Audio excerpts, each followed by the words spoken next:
Light on the Good, 뉴저지 온도교에 오신 모든 분들을 다시 한번 주님의 이름으로 환영합니다. 오늘 혹시 처음 오시는 분이 계시다면, 또 처음 온라인으로 예배드리시는 분이 계시면 주님의 은혜가 오늘 예배 가운데 특별히 임하시기를 기도드립니다. 오늘부터 새로운 설교 시리즈가 시작이 되는데요.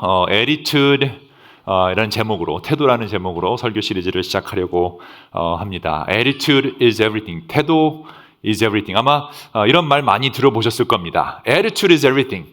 어렸을 때부터 우리가 가장 많이 들었던 잔소리 중에 하나가 태도에 관한 잔소리일 겁니다. 밥 먹을 때 똑바로 앉아라. 공부할 때 똑바로 앉아라. 소파에서 누워서 TV 보고 있으면 삐딱하게 앉지 말고 똑바로 앉아라. 태도가 그게 뭐냐?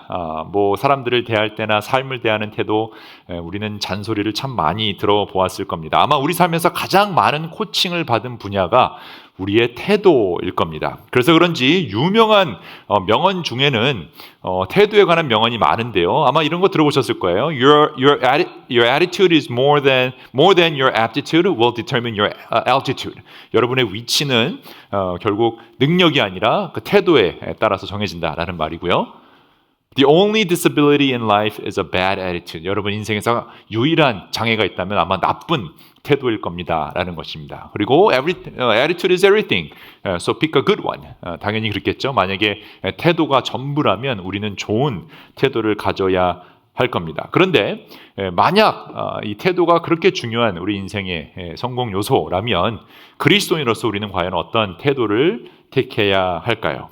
앞으로 3주 동안 엘리야의 이야기를 통해서 우리가 배워야 할 위대한 태도에 대해 같이 하나님 말씀 보려고 합니다. 특히 오늘은 삶의 가뭄이 찾아왔을 때, 고난이 왔을 때 우리는 어떤 태도로 살아가야 하는지, 다음 주는 삶의 기회가 왔을 때 어떤 태도를 가져야 하는지, 그리고 마지막 주는 삶의 번아웃이 왔을 때 어떤 태도를 취해야 되는지에 대해서 우리 같이 말씀 보려고 합니다. 오늘은 태도 설교 시리즈 첫 번째 시간으로 삶의 가뭄을 대하는 태도라는 제목으로 하나님 말씀 받도록 하겠습니다.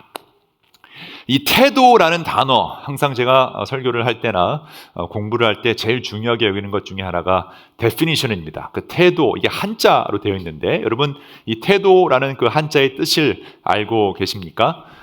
모습태, 저도 잘 몰라요. 그래서 모습태와 법도 도를 쓰는데 재밌는 건 보면 태도 한자 밑에 마음심자가 들어가 있습니다. 그러니까 어떻게 마음에 관한, 우리의 마음가짐에 관한 내용이라는 걸 알 수가 있겠죠. 어떤 생각, 어떤 대상이나 상황에 대한 생각과 느낌을 표현하는 마음가짐을 뜻합니다. 그런데 태도는 마음가짐뿐만이 아니라 몸의 자세에서도 사실은 드러나죠. 그래서 국립국어원 표준국어대사전을 보면 이 태도라는 단어를 이렇게 설명했어요. 몸의 동작이나 몸을 가누는 모양새, 영어로도 메리엄-웹스터도 그렇게 돼 있어요. Arrangement of the parts of the body or figure 이렇게 돼 있고요. 어떤 일이나 상황 따위를 대하는 마음가짐 또는 그 마음가짐이 드러나는 자세라고 설명합니다. 그러니까 태도란 어떤 환경의 자극에 대한 마음의 반응뿐만이 아니라 그 마음이 보여주는 자세라고 할 수 있죠.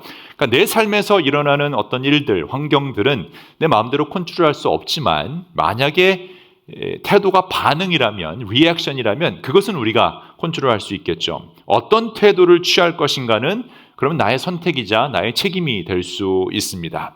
과연 그렇다면 우리는 그리스도인으로서 어떤 태도를 취해야 할까요?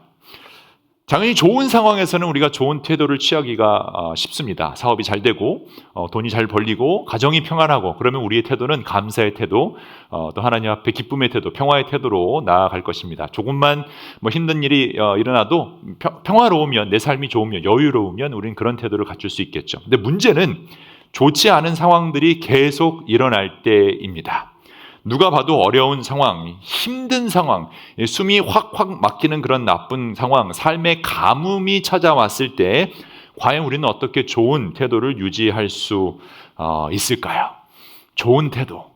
여러분, 이 좋은 태도를 갖는 방법은 유튜브를 찾아보면 많이 나옵니다. 정치적인 유튜브 보지 마시고 이런 심리학이나 사실은 책에 관한 것도 그렇고 좋은 유튜브도 많이 있으니까 어떻게 하면 내가 좋은 선택을 할 수 있는가 이런 거 한번 찾아보시면 돼요. 근데 오늘 저는 단순히 이런 어려운 상황에서 좋은 태도를 가지라는 말을 하기 위해 설교하는 것은 아닙니다. 성경은 단순히 좋은 태도를 선택함으로 배움으로 그 어려운 상황을 이겨내는 어떤 셀프 헬프 가이드북이 아니기 때문입니다. 하나님의 말씀은 그것보다 비교할 수 없을 만큼 어마어마한 비밀이 숨겨져 있는데요. 왜 그런가 하면 우리가 신앙인으로서 하나님을 믿는다라고 하는 것은 어마어마한 하나님을 믿는 거잖아요. 어메이징한 하나님을 믿는 것이고 그것은 훨씬 크고 위대한 일이라는 사실을 우리가 인지해야 돼요. 단순히 나쁜 상황에서 좋은 태도를 통해 내 상황을 개선하는 것이 목적이 아니다라는 것입니다. 그러니까 여러분 우리 신앙생활을 단순히 좋고 편안한 어떤 삶의 테두리에 가두어 놓는 것 절대 안 됩니다. 좋은 게 좋은 거다 이거 절대 아니다라는 거예요. 하나님이 우리를 부르시고 여러분을 부르시고 여러분을 자녀로 택하신 그 이유는 단순히 좋은 삶을 살기 위함이 아니라 위대한 삶을 살기 위함이에요. 여러분 믿으십니까? 그냥 good life가 아니라 great life, amazing life로 여러분을 초대하셨다라는 것입니다.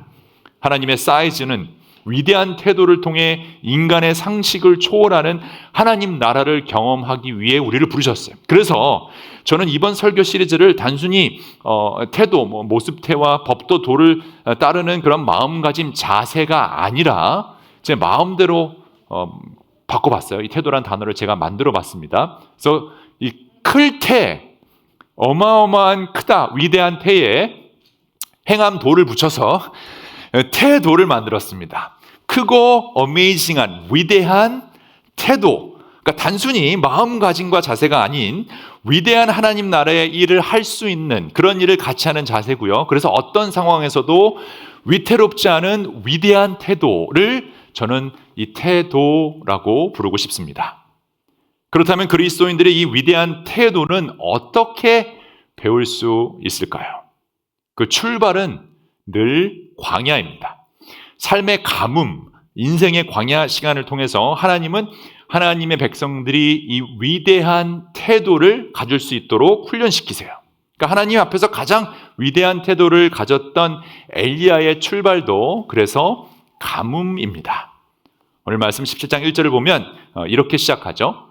길앗의 디셉에 사는 디셉 사람 엘리야가 아합에게 말하였다. 내가 섬기는 주 이스라엘의 하나님께서 살아계심을 두고 맹세합니다. 내가 다시 입을 열기까지 앞으로 몇 해 동안은 비는커녕 이슬 한 방울도 내리지 않을 것입니다. 엘리야는 북이스라엘 아합 왕 시대 당시 지금도 이 성경에서 가장 악한 왕이라고 여겨지는데요.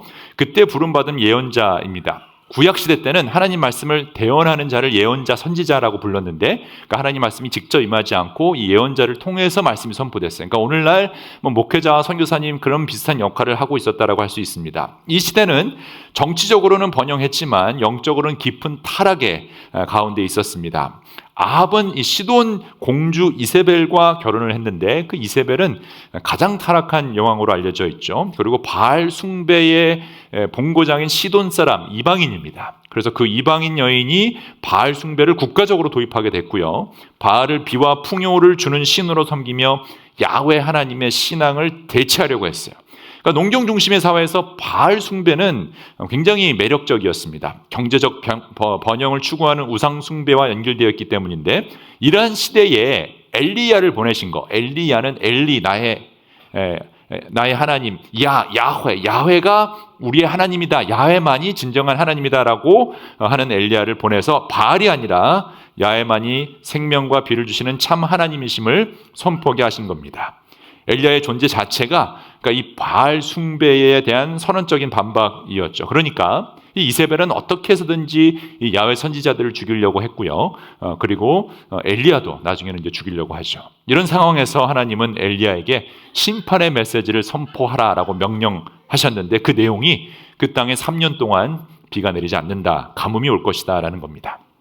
3년의 가뭄은요. 이 당시에는 굉장한 심판의 메시지였습니다. 왜냐하면 농경사회였기 때문에 비가 내리지 않으면 경제적 파탄을 말하는 거고요. 경제적 파탄은 그 나라의 망함을 말하는 거고 결국 이 아합 왕한테 당신 그렇게 살면 망한다. 우상 숭배하면 망한다. 죽는다라는 것을 선포하는 굉장히 센 발언이기 때문입니다. 당대 최고의 권력자였던 아합 왕 앞에서 엘리야는 목숨 걸고 이것을 선포해야 하는 것이었습니다. 오늘날 얼마나 많은 목회자들이 권력자 앞에서 이런 경고를 할 수 있을까요? 저는 이 부분을 읽으면서 과연 얼마나 많은 사람이 저를 비롯해서 이렇게 권력자 앞에서 할 수 있을까? 바알을 섬기면 망한다. 우상 숭배를 하면, 무속신앙에 빠지면, 왕이 되려고 자꾸 왕관을 쓰면, 왕관 좋아하는 사람 있는데 나라가 망할 것이다 라고 선포할 수 있는 그런 프리처들이, 그런 목회자들이 얼마나 있을 수 있을까? 아마 많지 않을 겁니다. 저도 그렇게 못할 것 같아요. 겁이 나기 때문이죠. 그래서 일부 예배 때도 이렇게 얘기하면서 그럴 때, 그런 기회가 왔을 때 담대하게 선포하고 순교할 수 있는 그런 목회자 되기 위해 기도해달라 했더니 아무도 아멘을 안 하는 거예요. 그래서 제가 그럼 대신 부목사님을 보낼까요? 그랬더니 좋아하시더라고요. 그래서 우리는 오피셜리 그런 일이 있을 때 부목사님을 보내는 걸로. 농담입니다. 여러분, 저를 위해서 기도해 주실 때 정말 그런 기도를 해 주셔야 됩니다.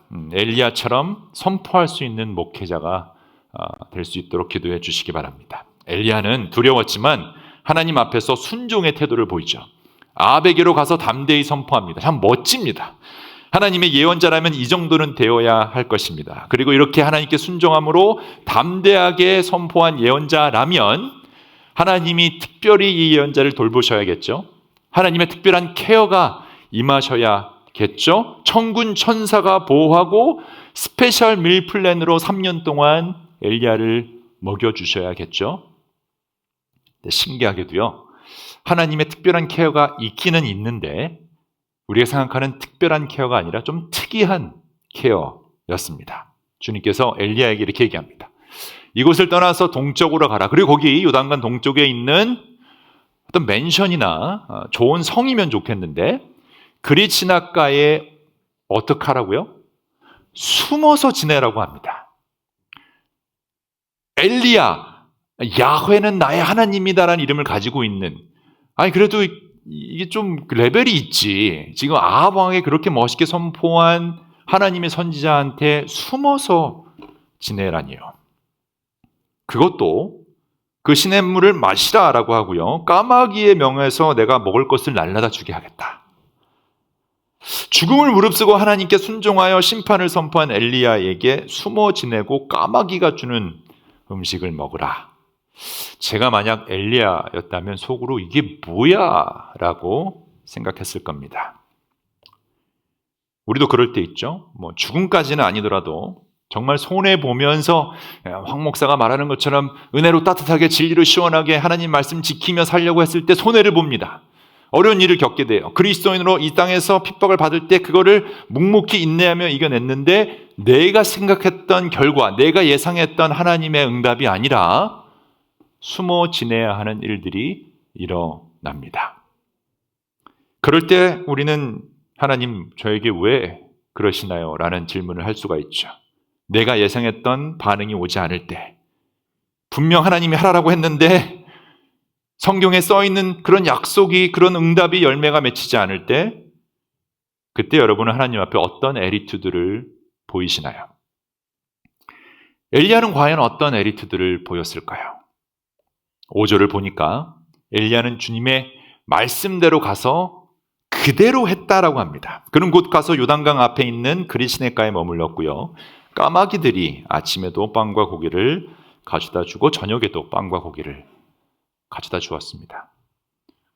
그럼 또 점심은 어떻게 됐나요? 라고 궁금하시는 분들이 계세요. 근데 이 당시는 딱 2끼만 먹었습니다. 3끼 먹은, 우리 인류 역사에서 3끼를 먹은 지 얼마 되지 않았어요.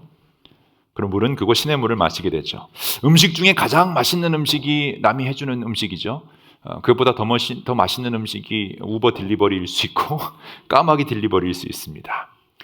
아마 빵만 주셨으면 엘리야가 좀 삐졌을 텐데 이스라엘 백성에게 만나로 빵만 주셨죠. 그때 하나님은 잘 알고 있어요. 이 백성, 목이 고진 백성, 고기를 꼭 먹어야 되는, 고기 반찬 투정하는 이 백성, 엘리야에게 다행히 빵과 고기를 주셔서 좀 괜찮습니다. 근데 이런 얘기를 들으면 아직 신앙이 없는 분들이 있을 수 있어요. 까마귀가 음식을 가져다 주다니 이게 무슨 동화 같은 이야기냐라고 생각할 수 있습니다. 괜찮습니다. 여러분, 이게 믿겨지지 않으면 굳이 믿지 않으셔도 됩니다. 까마귀의 딜리버리가 오늘 말씀의 핵심이 아니기 때문에 괜찮아요. 근데 저는 이게 믿겨집니다.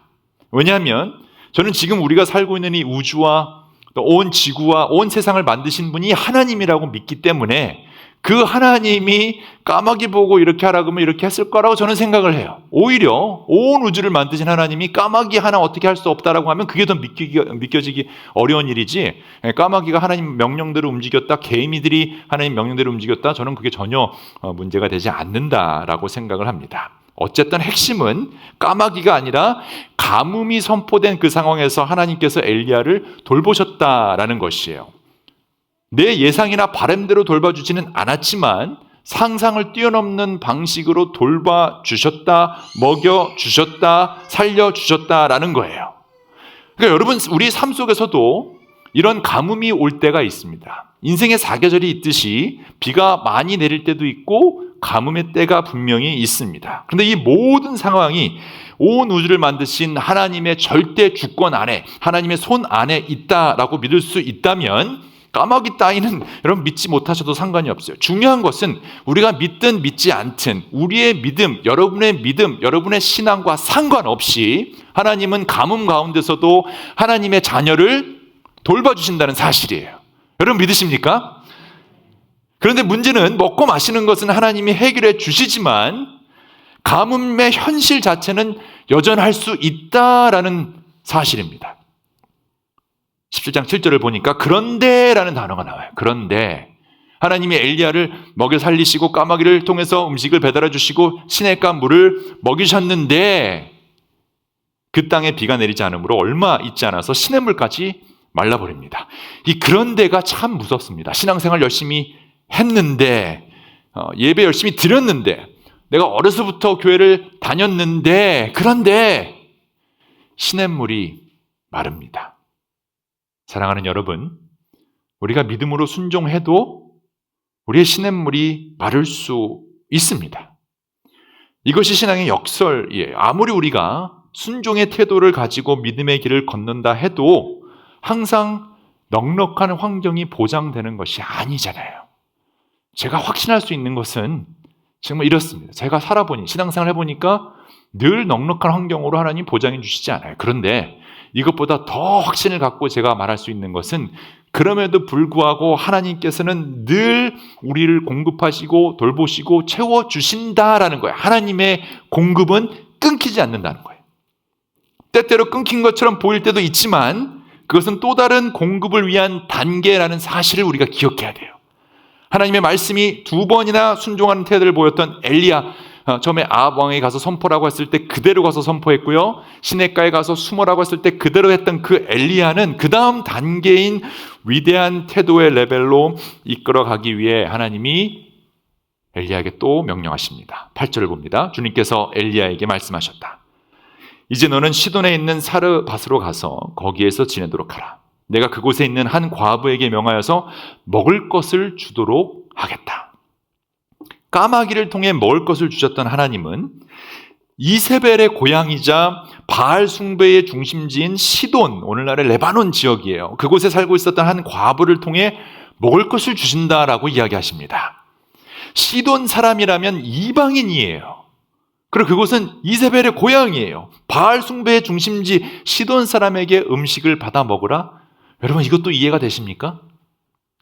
근데 이 디테일이 참 재밌어요. 시돈 사람, 그 과부 여인, 그 다음에 까마귀, 지금 엘리야를 먹이고 있는 그 통로, 도구가요, 구약 성경에서 금하고 있는 부정하다라고 여겨지는 까마귀라는 새와 이방 여인을 통해서 하신다는 사실이 여러분 결코 우연이 아닙니다.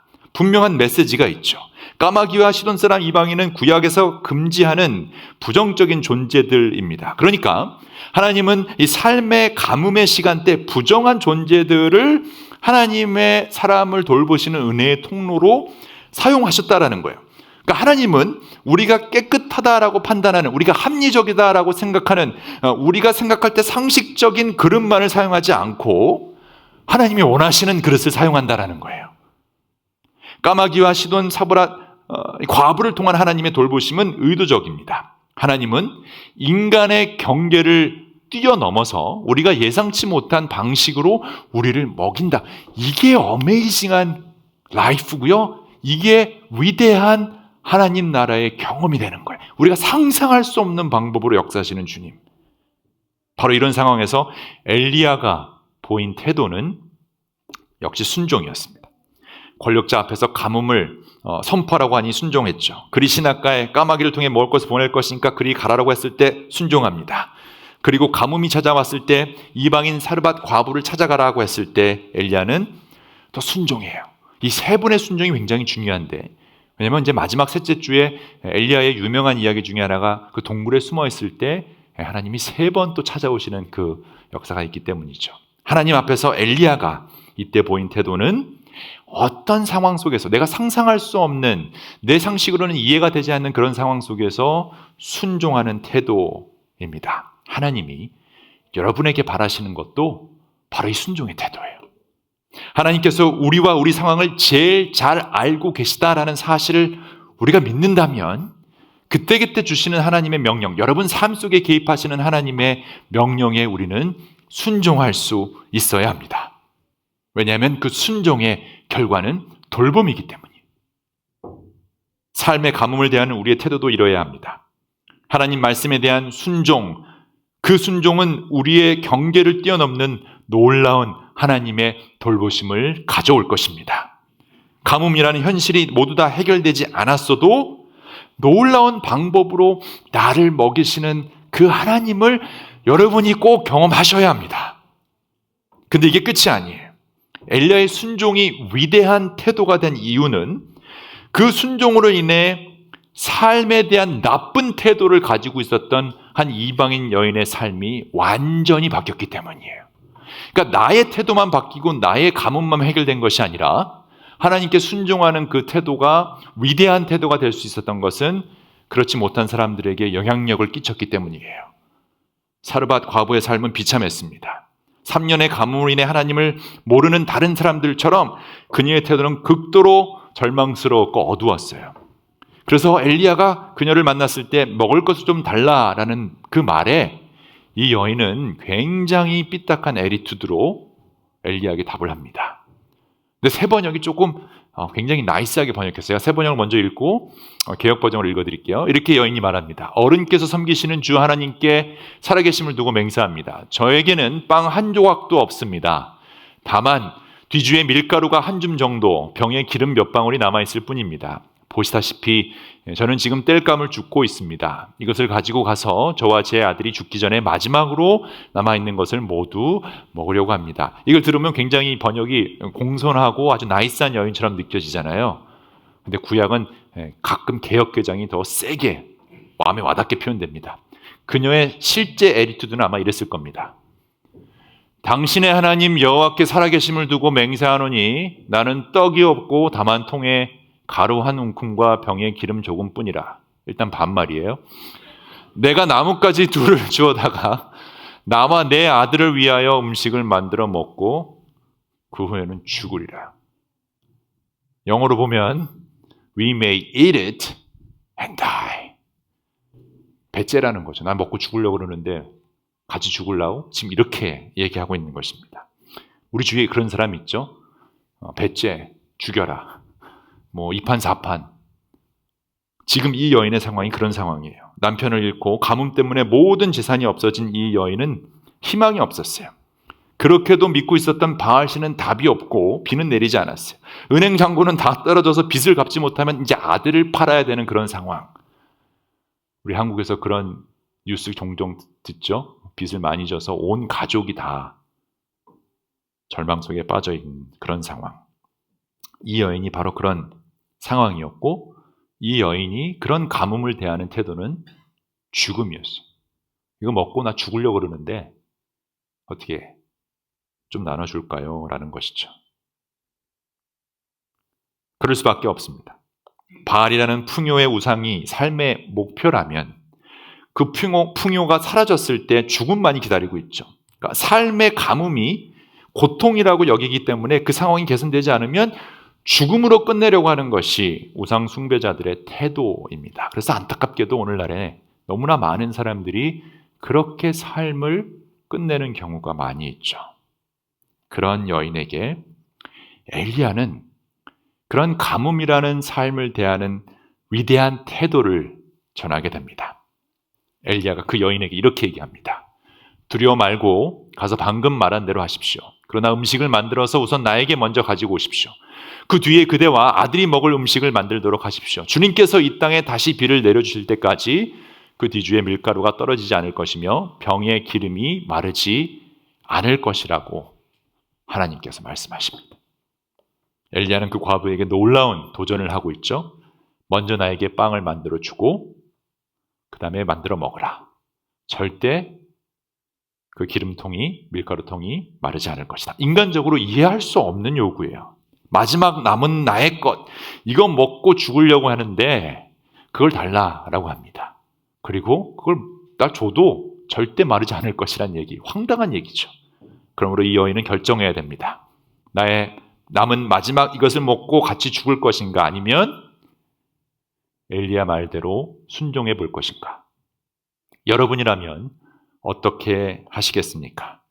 지금 여러분의 은행 잔고에 얼마 남지 않았습니다. 정말 돈이 없습니다. 잡을 잃었어요. 돈이 들어올 데가 없어요. 근데 그런 상황에서 갑자기 제가 여러분에게 가서 여러분 은행에 남아있는 그 30불 나를 위해 밥을 사십시오. 그리고 나서 쓰십시오.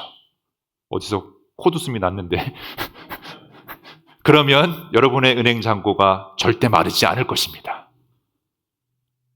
여기서 아멘 누가 또 하신 것 같은데 만약 그렇다면 여러분 어떻게 반응하시겠습니까? 여러분에게 남은 마지막 그것을 하나님께 드리고, 저를 밥 사달라는 게 아니라 그걸 하나님께 드리고 한번 도전해 보라라고 하면 여러분 어떻게 하시겠습니까? 마지막 남은 그것, 나에게 마지막 남은 그 힘, 마지막 자존심, 그거 지키고 그냥 죽으시겠습니까? 아니면 하나님께 순종하심으로 마르지 않는 기름병의 기적을 경험해 보시겠습니까? 절망의 사르밧 여인에게 결정의 순간이 다가왔습니다. 순종의 태도가 필요했습니다. 그리고 그 여인은 그대로 합니다. 그 여인은 가서 엘리야의 말대로 하였다. 과연 그 여인과 엘리야와 그 여인의 식구가 여러 날 동안 먹었지만 뒤주에 밀가루가 떨어지지 않고 병의 기름도 마르지 않았다. 주님께서 엘리야를 시켜서 하신 주님의 말씀대로 되었다. 엘리야의 순종의 태도는 다른 사람의 삶의 변화를 가져오고 그 삶 태도의 변화를 가져왔어요. 그때 엘리야가 하나님 말씀에 순종하지 않고 시냇가에 머물렀다면, 하나님, 아니 까마귀가 갖다 주는 것도 내가 말이 안 되지만 믿고 순종했는데, 아니 그 시돈 거기 가서 그 여인에게 먹을 걸 달라는 게 말이 됩니까? 난 못 갑니다라고 했다면 이 여인과 아들은 죽었을 겁니다. 그런데 엘리야의 순종으로 인해 사르밧 여인도 순종의 태도를 경험하게 되고요. 그 믿음은 순종의 태도를 보였을 때 하나님은 밀가루통과 기름병이 마르지 않게 하셨다라는 거예요. 그러니까 하나님을 향한 그 순종은, 위대한 태도는 다른 사람의 가뭄까지 해결해 준다는 사실을 오늘 여러분과 저에게 하나님이 알려주고 계신 거예요. 사랑하는 여러분, 하나님께서 여러분에게 주신 믿음은 여러분 혼자 까마귀가 날라다 주는 음식을 먹기 위한 믿음이 아니에요. 여러분 혼자 시냇가에서 물을 마시며 여호와는 나의 목자시니 내게 부족함이 없다, 그가 나를 푸른 초원으로 인도하시고 쉴만한 물가로 인도하셨다, 할렐루야 하며 혼자 먹고 마시고 혼자 가뭄을 해결하는 그 믿음을 주신 것이 아니다라는 거예요. 하나님을 향한 순종의 태도는 삶의 그 어떤 상황보다 크기 때문에 가뭄 속에서도 하나님의 공급하심을 경험한 사람들은 그 경험이 없는 사람들에게 전해야 되는 의무가 있어요. 그래서 하나님을 믿는다면 우리는 삶의 가뭄을 만났을 때 나의 가뭄 문제뿐만이 아니라 내 주위에서 그런 절망에 빠져 있는 사람들에게도 하나님의 놀라운 은혜를 전할 수 있는 것입니다. 그러니까 여러분, 우리가 하나님 명령에 한번 순종해 보면 어떨까요? 두려워 말라, 두려워하지 마십시오. 놀라지 말라, 놀라지 마십시오. 항상 기뻐하라, 기뻐해 보세요. 쉬지 말고 기도하라, 기도해 보세요. 범사에 감사하라, 감사해 보세요. 고아 과부를 돌보라, 돌봐보시고 나그네를 환영하라, 환영해 주시고 원수를 사랑하라, 그 원수를 사랑했을 때, 하나님 말씀에 순종했을 때 하나님이 어떤 놀라운 기적으로 여러분을 돌보실지 경험해 보셔야 하지 않을까요? 순종의 위대한 태도는 하나님의 놀라운 공급을 불러옵니다. 말씀을 마치겠습니다. 사랑하는 온도교회 성도 여러분, 하나님의 사람들이 발견한 위대한 믿음, 그 비밀은 가뭄을 마주했을 때 하나님께 순종함으로 어메이징한 삶을 살 수 있었다라는 거예요. 엘리야 시대의 끔찍한 가뭄처럼 지금 여러분과 우리의 삶 속에서도 예기치 않은 경제적으로, 관계적으로 영적인 가뭄과 어려움이 찾아와요. 그건 어떻게 우리가 컨트롤할 수가 없잖아요. 그런데 오늘 엘리야의 이 도전처럼 우리가 그때 하나님의 명령에 순종함으로 나아갈 수 있다면, 그럴 때 까마귀가 딜리버리 해주는 음식을 먹어볼 수 있고요, 그럴 때 시냇가의 그 시원한 물을 마실 수 있고, 그럴 때 죽어가는 다른 영혼을 살릴 수 있는 놀라운 역사가 일어나는 것입니다. 까마귀를 통해 먹이시는 하나님의 기적은, 그 하나님의 일하심은 우리의 상상을 초월한다라는 사실을 우리 온도교회 여러분들은 꼭 경험하셨으면 좋겠어요. 밀가루통과 기름병이 마르지 않는 그 기적, 여러분 사실 우리 경험하고 있잖아요. 여러분 은행 잔고, 여러분 체킹 어카운트 아직 안 마르잖아요. 그죠? 좀 더 있으면 좋겠다는 생각이 들긴 하지만, 그 폭삭 속았수다라는 드라마에서 인상 깊었던 장면이 그 쌀통에 계속 퍼도 계속 그만큼 남아있고 그만큼, 이런 장면이 한번 나온 적이 있어요. 계속 누군가가 갔다가 자꾸 쌀을 부어주는 거잖아요. 여러분 죽지 않아요. 여러분 쓰러지지 않아요. 여러분 하나님이 돌봐주세요. 끝까지 책임져 주세요. 그거를 믿을 수 있다면, 그걸 경험했다면, 삶의 가뭄이 우리 앞에 다가올 때 우리는 능히 하나님의 위대한 태도를 가지고 이겨낼 수 있을 겁니다. 여러분 우리는 부활을 경험한 사람들이잖아요. 예수를 믿는 사람들은 예수 그리스도의 부활을 경험한 사람, 그 능력이 여러분 어마어마한 경험이라는 사실을 좀 마음속에 깊이 간직하고 살 수 있으면 좋겠어요. 이게 얼마나 위대한 거냐면, 하나님이 그 부활의 이야기를 오늘 이 엘리야 이야기에서 넣어놨어요. 오늘 말씀 그 후반부에 보면 이 사르밧 과부 여인이요, 놀라운 경험을 했잖아요. 기름병이 마르지 않고 밀가루통이 끊이지 않는 기적을 경험했잖아요. 근데 또 삶의 가뭄이 와요. 갑자기 그 아들, 하나밖에 없는 아들이 병에 걸려서 앓다가 죽게 됩니다. 그래서 엘리야에게 부르짖어요. 어떻게 이런 일이 나한테 있을 수 있냐? 하나님 나한테 왜 이러시냐? 그때 엘리야가 그 아들을 안고 기도함으로 살리는 사건이 기록되어 있어요. 뜬금없이 왜 열왕기상 17장에 엘리야가 나타나서 이런 얘기를 하다가 이게 들어갔을까 생각해 보세요. 그래서 어떻게 보면 하이라이트는 이 말씀이에요. 엘리야는 그 아이를 안고 다락에서 내려와서 아이를 돌려주면서 말합니다.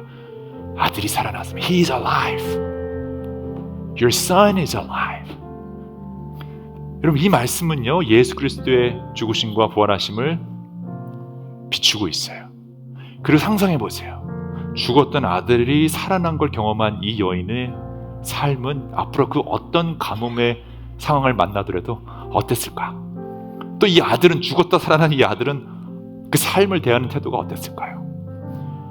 여러분 예수님의 제자들이요, 겁쟁이들이었고 오합지졸이었고요, 형편이 없었어요. 훈련도 하나도 안 돼 있고 정말 별 볼일 없는 그 예수님의 제자들, 예수님이 잡히셨을 때 다 도망갔잖아요. 십자가 앞에 찾아온 제자는 한 명밖에 없었어요. 요한밖에 없었어요. 나머지는 다 도망갔어요. 근데 갑자기 이들이 삶의 두려움과 가뭄을 대하는 태도가 확 바뀝니다. 목에 칼이 들어와도, 죽인다고 해도 그 삶은 굉장히 하나님의 기쁨과 평화로 가득 찬 삶. 순교당하는 순간까지 예수님을 증거하고 죽었잖아요. 어떻게 그럴 수 있었을까? 바로 예수 그리스도의 부활을 경험했기 때문이에요. 여러분과 저는 죽음이 해결된 사람이에요. 아직 예수님을 모르는 분이 혹 계시다면, 여러분 그리스도인들이 특별히 다른 이유는 바로 이 죽음이 해결된 사람들이기 때문이에요. 그래서 우리는 그 어떤 삶의 위협과 죽음과 두려움이 닥쳐온다 할지라도 하나님 앞에 당당한 태도로 설 수 있어요. 순종할 수 있어요. 왜냐하면 우리는 예수 그리스도의 부활을 통해 영생을 받은 하나님의 자녀들이기 때문이에요. 그렇다면 그렇다면 삶의 가뭄은 우리를 절망에 빠뜨리려는 함정이 아니라 오직 하나님만이 우리의 공급자이심을 다시 한번 깨닫게 해주는 위대한 태도를 갖게 하는 기회라는 사실을 꼭 기억할 수 있으면 좋겠습니다. 예수의 부활을 믿는 분들은 기억하십시오. 우리는 부활을 경험한 사람들입니다. 그러니 하나님만이 우리의 공급자이심을 믿는다면 하나님 앞에 우리 순종해 봅시다. 순종의 위대한 태도는 하나님의 놀라운 공급을 불러옵니다. 아멘. 아멘. 우리 같이 한번 기도하는 시간 가졌으면 좋겠습니다. 오늘 주시는 말씀 가지고 주님 말씀하시면 내가 나아가겠습니다. 주님 말씀하시면 내가 순종하겠습니다. 어떠한 상황 속에서도 하나님이 원하시는 것이 순종이라면 제가 그 순종을 통해 하나님 나라의 놀라운 그 위대한 일에 동참하겠습니다. 우리 한번 이렇게 기도할 수 있으면 좋겠습니다. 그 기도 후에 순종의 위대한 태도가 하나님의 놀라운 공급을 불러온다라는 선포와 함께 우리 마지막 찬양 부르심으로 우리 예배 마치도록 하겠습니다. 같이 조용히 우리 한번 기도하겠습니다.